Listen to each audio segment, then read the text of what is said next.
Climate change performance index 2026 इसको publish किया गया और इसमें भारत को बहुत ज़्यादा नुकसान हुआ है।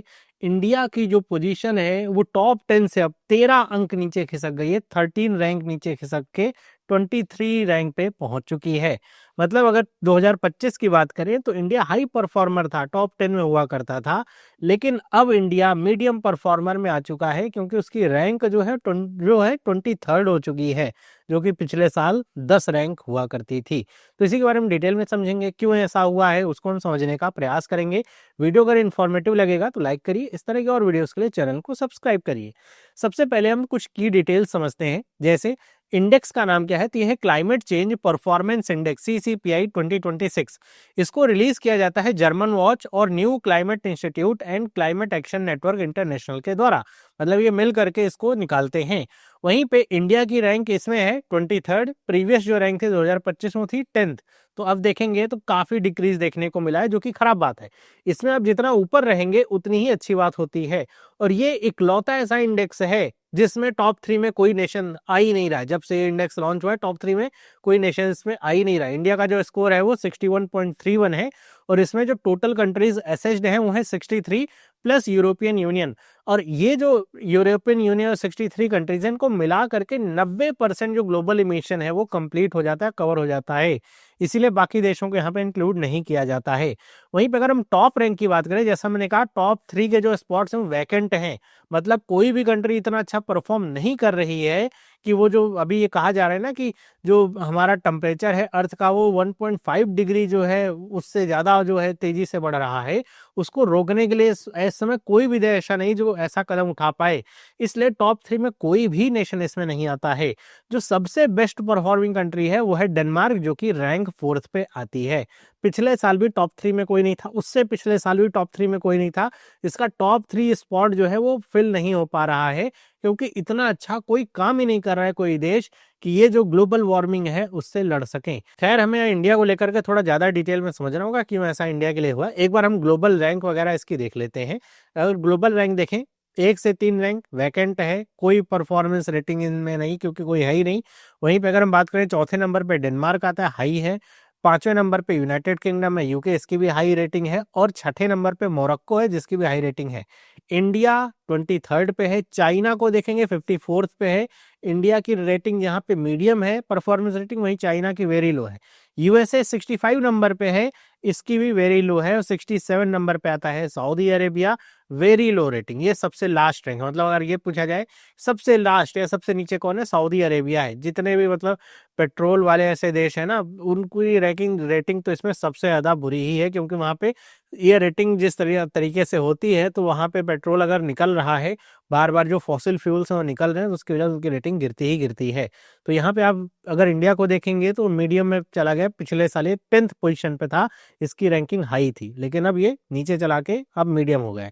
ऐसा क्यों हुआ ये आगे हम समझेंगे। सबसे पहले थोड़ा सा एक ओवरव्यू अगर हम ले लें इसका, क्लाइमेट चेंज परफॉर्मेंस इंडेक्स का 2026, ये 2005 से इसको स्टार्ट किया गया। ये हर साल पब्लिश हो रहा है 2005 से। इसका ऑब्जेक्टिव है कि जो इंटरनेशनल क्लाइमेट पॉलिटिक्स है उसमें ट्रांसपेरेंसी को इनहेंस किया जा सके। मतलब लोगों का क्या इस समय रुझान है क्लाइमेट चेंज को लेकर के, क्लाइमेट पॉलिटिक्स को लेकर के, क्या देश किस तरीके के पॉलिसीज बना रहे हैं, क्या कदम उठा रहे हैं, क्या डेडलाइंस बना रहे हैं, उसको थोड़ा ट्रांसपेरेंट मैनर में दिखाना। इसके साथ साथ कंपैरिजन हो पाएगा कि कौन सा देश क्लाइमेट प्रोटेक्शन के लिए कितने एफर्ट कर रहा है और हर एक इंडिविजुअल कंट्री की क्या प्रोग्रेस है उसको भी यहाँ पे ट्रैक किया जा सकेगा। तो इससे होगा ये कि जैसे भी हम देख रहे हैं टॉप 3 में कोई भी देश नहीं है, तो सारे देशों को भी ये चिंता सतानी चाहिए कि हम ऐसा कुछ काम नहीं कर पा रहे हैं हम टॉप 3 में आ सके। अगर ऐसी रैंकिंग नहीं होगी तो इस तरह का कोई एफर्ट कौन कितना कर रहा है वो पता नहीं चल पाएगा। अमेरिका तो सीधे सीधे यही भी कह सकता है कि हम तो सबसे अच्छा करें, बाकी देश खराब कर रहे हैं, है ना। ऐसा कहा जाता है हर बार, जैसे इंडिया के ऊपर इल्जाम लगा दिया जाएगा कि आपके यहाँ से बहुत ज्यादा जो कार्बन उत्सर्जन हो रहा है, कार्बन इमिशन आपको कम करना चाहिए। तो अब सिंपल सी बात है, इंडिया एक डेवलपिंग नेशन है, यहाँ पे इंडस्ट्रियलाइजेशन धीरे धीरे बढ़ रहा है, तो यहाँ पे इमिशन भी होगा। और इंडिया क्योंकि 1.5 बिलियन लोगों की कंट्री है, तो ऐसे में यहाँ की एनर्जी डिमांड भी ज़्यादा है। और इसलिए अगर हम डायरेक्टली ये कह दें कि हम फॉसिल फ्यूल का इस्तेमाल नहीं करेंगे तो इंडिया के लिए चिंताजनक बात होती है। तो ये सब इंडिया की तरफ से बातें कही जाती हैं, मतलब इस तरह से दबाव बनाया जाता है, लेकिन कहा जाता है। और जब इस तरह का रैंकिंग आती है ना, तो उसमें इंडिया अपनी अपनी बात खुल करके रख पाता है कि उसकी क्या इस समय पोजीशन है और उसके एफर्ट इस समय क्या चल रहे हैं। अगर हम मेथडोलॉजी की बात करें कि किस पैरामीटर पे असेस किया जाता है, 4 पैरामीटर्स हैं और इनके अलग-अलग वेटेज हैं। पहला है जो green house gases GHG emission, उसका 40% का वेटेज है, रिन्यूएबल एनर्जी का 20% है, एनर्जी यूज का 20% है और क्लाइमेट पॉलिसी का 20% यहाँ पे वेटेज है। मतलब सबसे ज्यादा वेटेज है कि आपके देश से जो ग्रीन हाउस गैसेस का इमिशन कितना ज्यादा हो रहा है उसको लेकर के है। फिर रिन्यूएबल एनर्जी आपके देश कितना अच्छा तरीके से इंप्लीमेंट करे, कितनी ज्यादा रिन्यूएबल एनर्जी जनरेट करे, क्योंकि जितना आप रिन्यूएबल एनर्जी जनरेट करेंगे उतना ही कम आप जो फॉसिल फ्यूल्स हैं उनका प्रयोग करेंगे। एनर्जी यूज पे भी आता है कि आप कितना एफिशिएंटली एनर्जी यूज करें, कितनी ज्यादा या कम डिमांड है आपके यहाँ। इसके अलावा क्लाइमेट पॉलिसी क्या है, क्या आपके देश ने कुछ डेडलाइन बना रखी है कि हम आने वाले समय तक इस चीज को रिप्लेस कर देंगे, हमारा इमिशन इतना कम हो जाएगा, या फिर हम इस समय तक फॉसिल फ्यूल का इस्तेमाल करना बंद कर देंगे। और क्लाइमेट पॉलिसी इस तरीके से बनाई जाए कि कार्बन का इमिशन कम से कम हो, ग्रीन हाउस गैसेस का इमिशन कम से कम हो, उसको ये मेजर करता है। तो ये ऐसे 4 पैरामीटर है जिसपे सारी कंट्रीज को यहाँ पे नंबर दिया जाता है। अब अगर हम इंडिया की बात करें कि इंडिया का रैंक ड्रॉप क्यों हुआ है, तो सबसे पहला जो इसका रीजन बताया जाता है वो है कि इंडिया की कोल एग्जिट की टाइमलाइन। मतलब इंडिया जो है वो हैवली जो रिलायंस है कोल पे वो रखता है। मतलब हमारे यहाँ बिजली बनाई जाती है, कोल से बहुत ज़्यादा बिजली बनाई जाती है। तो इस वजह से अब यहाँ पे जो जीएचजी गैसेज हैं, कार्बन इमिशन वो काफ़ी ज़्यादा होता है, और इस वजह से इमिशन ज़्यादा होने की वजह से इंडिया की रैंकिंग इसमें खराब होती है। इसके साथ साथ यहाँ पे ये भी बताया गया कि हमारे देश में कोई भी ऐसी नेशनल टाइमलाइन नहीं है कि हम इस साल तक जो कोल है उसको फेज आउट कर देंगे। मतलब ऐसा नहीं कहा गया है कि हम 2050 तक कोल का इस्तेमाल नहीं करेंगे, उसका अल्टरनेटिव हमको मिल जाएंगे, हम कितनी रिन्यूएबल एनर्जी बना लेंगे या न्यूक्लियर पावर का यूज करने लेंगे, ऐसा कुछ नहीं है। फेज आउट करने का ऐसा कि इतने साल तक हम खत्म कर देंगे, ऐसा कुछ है ही नहीं। और यहाँ पे ये भी बताया गया कि इसके एवज में गवर्नमेंट तो नए नए ऑप्शंस कर रही है कोल ब्लॉक्स के, ताकि जो हमारी बढ़ती एनर्जी की डिमांड है उसे पूरा किया जा सके। तो इसको देखते हुए कहा गया है कि इंडिया की इसीलिए जो रैंकिंग है इस वाले क्षेत्र में वो कम हो जाती है। वहीं पे जो ग्रीन हाउस गैसेस का इमिशन है वो भी इंडिया का क्या है, राइस पे है। क्योंकि यहाँ पे अगर देखेंगे इस रैंकिंग को ना, तो इंडिया को लास्ट रैंक मिली है इमिशन ट्रेंड की सब कैटेगरी में। मतलब ये जो हमारे पास 4 कैटेगरी थी, इसमें भी अलग अलग सब कैटेगरीज हैं, तो उसमें जो इमिशन ट्रेंड है उसमें सबसे लास्ट रैंक पे इंडिया है। इसी वजह से इंडिया की रैंक जो है खराब हुई है। अगर यहाँ पे बताया गया कि पर कैपिटा इमिशन की बात करें तो वो तो लो है, लेकिन जो एब्सोल्यूट वॉल्यूम है इमिशन का वो धीरे धीरे बढ़ता ही जा रहा है।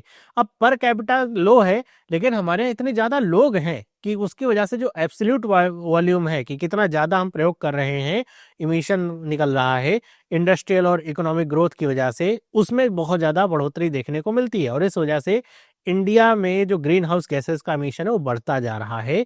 और इस वजह से आप देखेंगे जीएचजी वाले को तो 40% का वेटेज है, और इस वजह से ये कमी यहाँ पे मतलब रैंक में कमी इंडिया के देखने को मिलती है।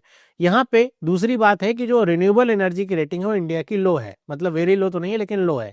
मतलब इंडिया में जो रिन्यूएबल एनर्जी की कैपेसिटी है, हालांकि वो काफ़ी तेज़ी से हम आगे बढ़ा रहे हैं, सरकार भी इसमें बहुत सारे जो कह सकते हैं स्कीम्स वगैरह ला रही है, पीएम सूर्य घर बिजली मुफ्त योजना, इस तरह की बहुत सारी स्कीम्स आ रही हैं।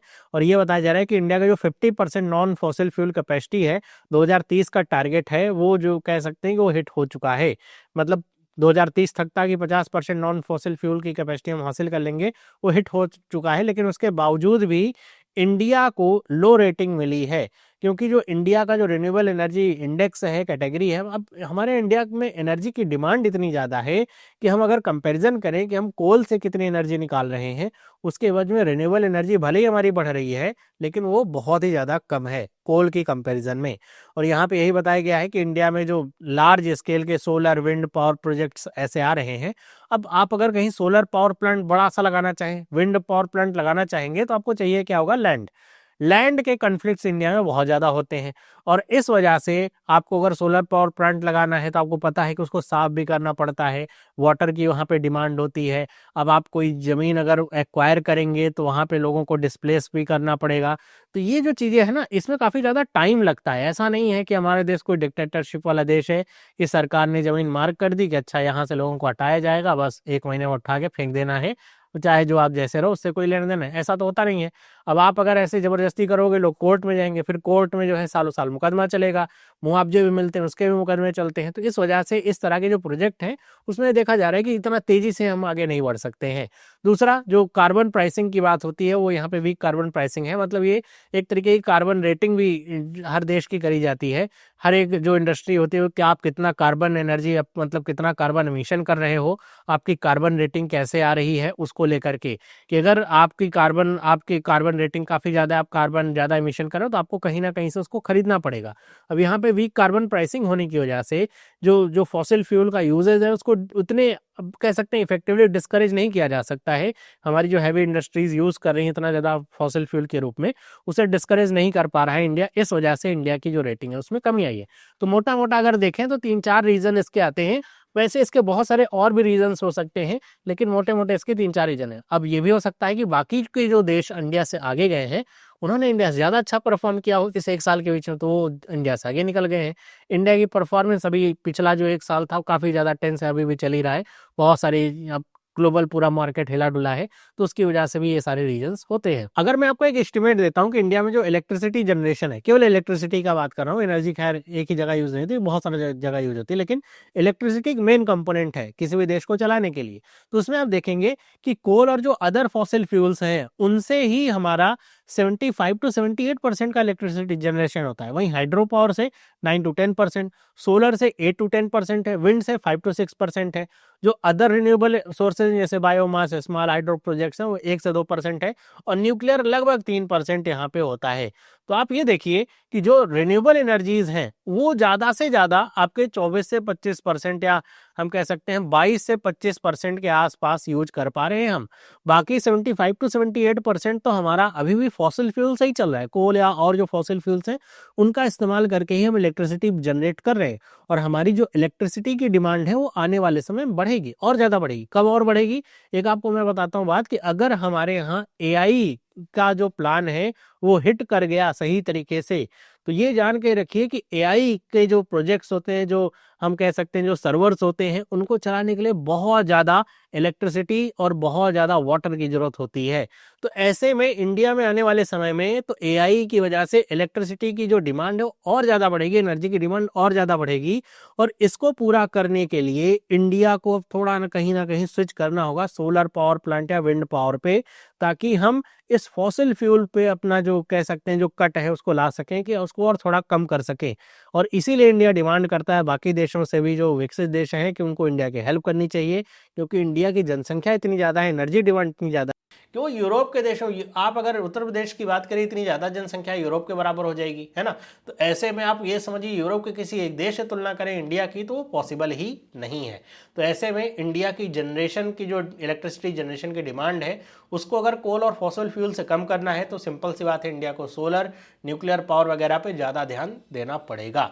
बाकी ये था मेरा व्यू। आपका क्या ओपिनियन है मुझे आप कमेंट करके बताइएगा। वीडियो अगर इन्फॉर्मेटिव लगे तो लाइक करिए।